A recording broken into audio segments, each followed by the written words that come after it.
របស់ពុទ្ធគឺធម៌នៃជាតិទីសាងសារៈនឹងនិយាយចំដែរអើយមជ្ឈិមពុទ្ធវចនៈនឹងគឺពាក្យពេចន៍របស់ព្រះអង្គឲ្យទ្រង់សម្ដែងណែនាំប្រដៅសិស្សសានុសិស្សរបស់លោកទាំងមនុស្សទាំងទេវតាក្នុងមជ្ឈិមពុទ្ធកាលដូចយ៉ាងប្រដៅថាឲ្យធ្វើបុណ្យកុំធ្វើបាបជាដើមនឹងលោកហៅថាមជ្ឈិមពុទ្ធវចនៈគឺពាក្យពេចន៍ទ្រង់សម្ដែងក្នុងរវាងមជ្ឈិមពុទ្ធកាលហើយមានពាក្យមួយទៀតគេហៅថាបណ្ដាំចុងក្រោយពាក្យជាទីបំផុតមុននឹងរលត់សង្ខារចូលពនិព្វាននោះគេហៅថាបច្ฉิមពុទ្ធវចនៈតែយាយតែសូត្រថាអបមាទេនៈសម្បាទេថាតេចាំបច្ฉิមពុទ្ធវចនៈឡើយនឹងភិក្ខុទាំងអស់ថាមនាលភិក្ខុទាំងឡាយតថាគតឃើញថាសង្ខារទាំងអស់មិនទៀងទាត់ទេម្ដងយ៉ាងនេះម្ដងយ៉ាងនោះថ្ងៃនេះជាថ្ងៃនេះឈឺថ្ងៃនោះព្រុនថ្ងៃនោះល្ងាថ្ងៃនេះក្តៅថ្ងៃនេះត្រជាក់លាក់ជាដើមគឺដូចបាល់មយាអ្វីមួយនៅក្នុងខ្លួនយើងដូច្នេះអ្នកទាំងឡាយកុំប្រហែសទ្វេណាកោងបំរើខ្លួនឯងនឹងដោយសេចក្តីកុំប្រហែសទ្វេគឺកុំភ្លេចស្មារតីដែលសម្លេងលោកតែនិយាយថាអបមាទេនសម្បាទេថៈនោះពាក្យចុងក្រោយដែលទ្រង់សម្ដែងថាកុំឲ្យភ្លេចស្មារតីនាំឲ្យខូចខ្លួននាំឲ្យខូចប្រាណនាំឲ្យខូចទីនាំឲ្យខូចនៅនាំឲ្យខូចសាសនានាំឲ្យខូចជាតិស្លាប់ជាដើមហ្នឹងហៅថាបច្ฉิមពុទ្ធវចនៈដូច្នេះពាក្យដែលពុទ្ធទ្រង់ណែនាំបដៅយើងទាំងបាមានឹងលោកហៅថាជាវចនៈ3យ៉ាងជាពាក្យមាន3យ៉ាងគឺបដៅតាមផ្លូវធម៌គឺដោយអំណាចលោកចេះធម៌ច្រើនហើយនឹងបានជាពុទ្ធសាសនាចែងថាបើចង់មានអំណាចឲ្យមានស្ថិរភាពថិតថេរអស់មួយជីវិតទៅបានតោងប្រព្រឹត្តគុណសម្បទាទាំង5នេះដែលហៅថាសីលតេជាចង់ឲ្យមានអំណាចត្រូវរក្សាសិលបើមិនរក្សាសិលទេអំណាចនឹងមិនស្ថិរភាពទេនឹងខូចថ្ងៃណាពេលណាមួយមិនបានទួខ្លួនទូសិលនឹងខ្លីយ៉ាងនឹងចំណុចខ្លួនហើយទោះអ្នកឯងមានឋានៈជាអ្វីក៏ដោយជាចាឡាយក៏ដោយជាគណៈកម្មការយាយជីតាជីឬជាអីជាលក្ខអីក៏ដោយមុខជាធ្លាក់ហើយព្រោះមានសិលគឺអស់អំណាចដោយដាច់សិលនឹងហៅថាសីលតេជាហើយគុណដែលជានឹងឯងគឺភ្លេចគុណភ្លេចគុណម៉ែភ្លេចគុណឪជួនណាឲ្យម៉ែពីដណ្ដប់ជួនណាធ្វើខ្លួនឯងឲ្យឪពីដណ្ដប់ប៉ុន្តែមិនគិតមើលមេត្តាបិតុឧបឋានកថាមង្គលសោតដែលលោកចែងថាមេត្តាបិតាយើងជាអនន្តគុណនោះសោះអនន្តគុណនឹងគេថាគុណរាប់មិនអស់ប៉ុន្តែបើគេយកទៅដាក់លើចង្អេរមួយហើយគេស្ដីគេអុំមើលគេសឹកមើលនៅគុណទាំងពីរនឹងតើអ្នកណាសម្រោអ្នកណាសម្រិតចង្អេរនឹងគេទុកជាប្រាជ្ញាប្រសាមពុទ្ធ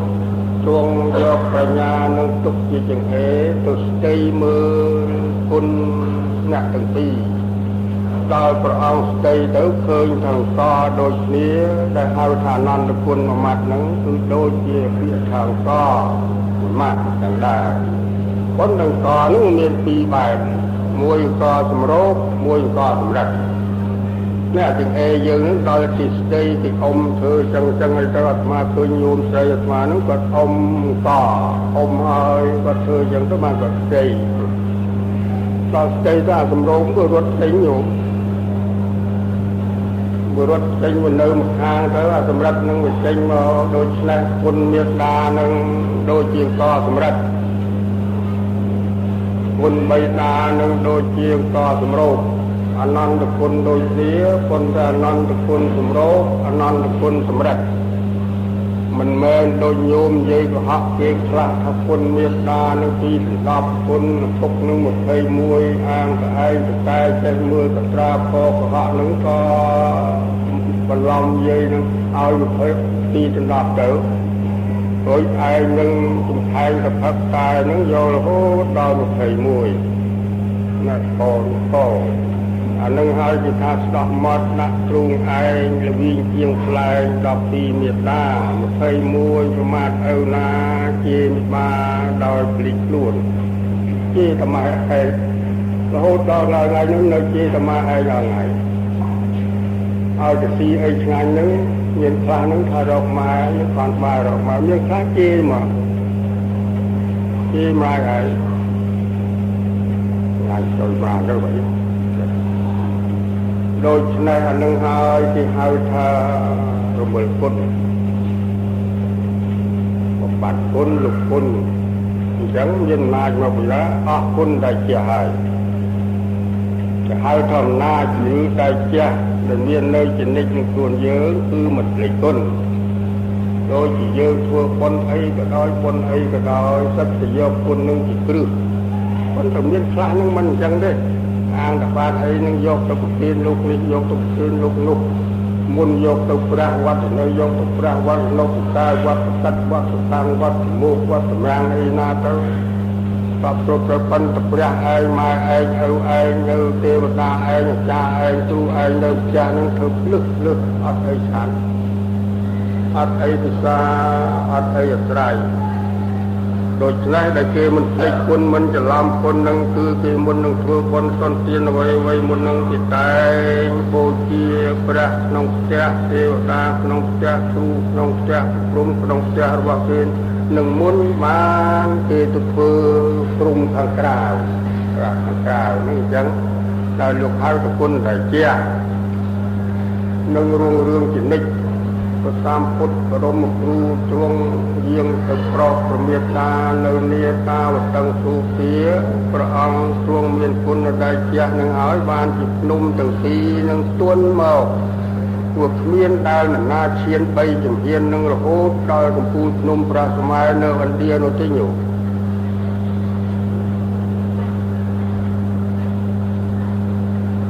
មកអំពីអ្វីថាមកអំពីព្រះអង្គឈានជំហានធម្មតាចឹងទៅនឹងនំយុគន្ធធនឹងទួនទៅដោយកំពូលភ្នំព្រះសម័យនឹងទួនមកដោយពាក្យចាស់លោកថាតំពួកទៅនៅមក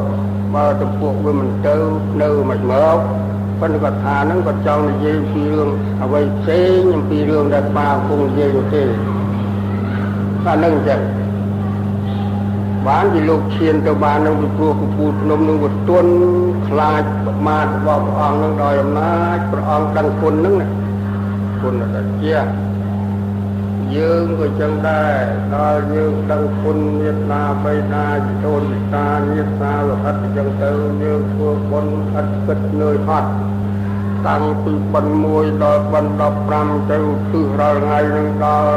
មេត្តាបៃតាជីដូនជីតាញាតិសាលោហិតរបស់យើងទាំងមូលត្រង់បានដល់មិនបានដល់នោះយើងទុកមួយលើពិចារណាខ្លួនឯងឲ្យយល់ពីព្រោះយើងឧទ្ទិសថាទៅដល់ប្រែតទៅដល់អ្នកស្លាប់នឹងញាតិញោមខ្លះមិនដឹងរឿងប្រែតនឹងទេប្រែតនឹងជាពាក្យសំស្ក្រឹតបាលីហៅថាបេតៈខ្មែរហៅថាអ្នកស្លាប់យើងដែលស្លាប់ទៅនឹងទាំងអស់គ្នានឹងទាំងអាចារ្យឡាយទាំងអីនឹងទៅជាប្រែតហើយប្រែតមានទីគឺប្រែតមើលឃើញនិងប្រែតមើលឃើញប្រែតមើលឃើញនឹងដូចជាអាត្មាដូចជាញាតិញោមទាំងអស់មានប្រពុតជាដើមនឹងគេហៅថាប្រែតមើលឃើញហើយប្រែតដែលមើលឃើញនឹងគឺប្រែតស្លាប់ ដែលយើងស្លាប់ពីមនុស្សស្លាប់ពីតង់អីចឹងទៅនឹងទៅនៅក្នុងភូមិអ្នកស្លាប់នឹងដែលមិនទាន់បានជាតិកំណើតកើតជានេះជានោះស្រួលបួលអីចឹងទៅនឹងគឺហៅថាប្រែកហើយគឺនៅទៅព្រលឹងនឹងនៅពេលប៉ាលខ្លះទៅនៅនឹងស្នូកណ្ដោះអសន្នក្លិនចឹងទៅខ្លះទៅនៅនឹងឈានកោះប្រែកដីភឿន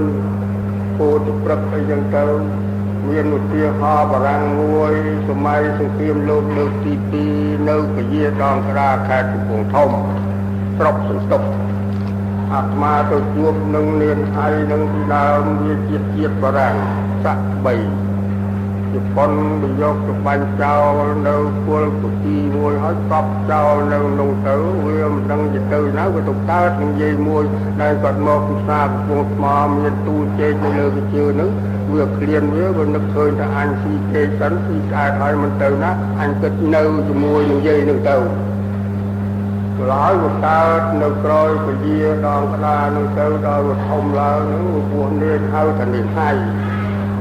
អូយវាដឹងជាតិវាដឹងជាតិនឹងវាថាវាវិញវាមិនដឹងទៅស្រុកណាយនៅហ្នឹងវានៅលើភ្នោហ្នឹងដល់ឃើញវាឃ្លានវាដល់ឃើញយាយហ្នឹងគាត់មកពិសាវាលោតទៅទុំលើកជើងទៅស៊ីជែកស្អាតចឹងទៅហ្នឹងវានៅជាមួយនឹងយាយហ្នឹងទៅកើតទៅជានាងហើយទៅជាខ្មែរសុទ្ធចឹងទៅប៉ុន្តែកាយវិការនិងសម្ដីសម្ដៅនឹងនៅខុសទំនងខ្មែរដូចជាវាសួរអាត្មានិយាយនឹងអាត្មា